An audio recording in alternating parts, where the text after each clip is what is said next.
point. Joining us now from the Ontario SPCA is President and CEO Charmaine Brett. It's great to have you, Charmaine. Thanks for making the time.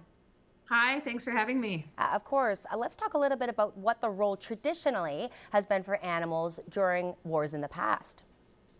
You know, animals have always been part of war historically, whether it be carrying messages, finding survivors, transporting soldiers and supplies, and protecting soldiers.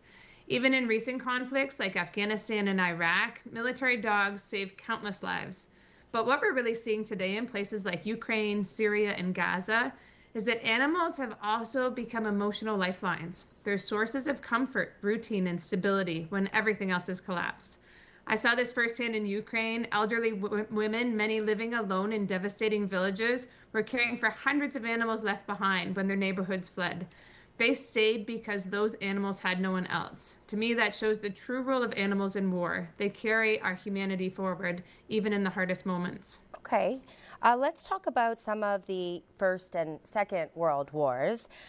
Is it fair, do you think, to put animals in danger for the sake of victory or to offer that companionship that you were just expressing?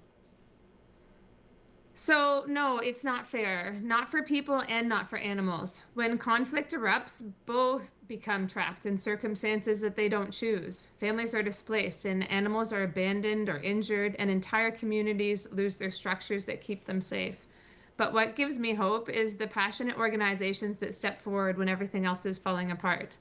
They help the animals, and the animals stand behind the soldiers. You see a connection between human and animals that you don't see on a day-to-day basis. You see soldiers that are alone in the streets and animals that are abandoned, and together they give each other comfort. It's something that it's just something that you don't see on a day-to-day basis, and it's something that really, really is connecting when war comes. You mentioned just briefly a few moments ago that you were in Ukraine. This was just last year.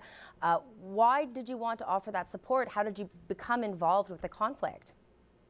So I've spent most of my career working in the humanitarian sector. I started with Doctors Without Borders, Action Against Hunger, and then Veterinarians Without Borders. In every conflict zone that I've been in, you're really seeing that human-animal connection.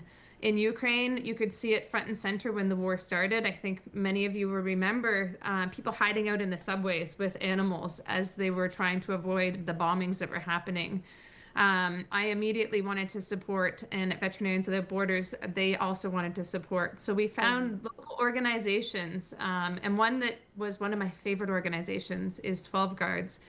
They were people that were just normal citizens that came together and started an organization, and they went to the front lines without any armor on and rescued animals on a day-to-day basis. And today they're still doing it. As the front lines move, they're moving with it, and they're saving animals and bringing them back to shelters and then having them adopted out across Europe. It's amazing to see how people step up when war takes place and how they really go to support the animals. Even the United Nations was working to support the farm animals that were being impacted by the war, supporting farmers relocate their cattle when they could, or even farmers that were wanting to stay there because that was their home, and we were trying to support them to have new chickens because they needed livelihoods.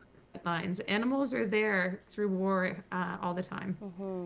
Well, thank you, Charmaine, not only for making the time to speak to us today, but also for the work that you did overseas. We always appreciate hearing about it.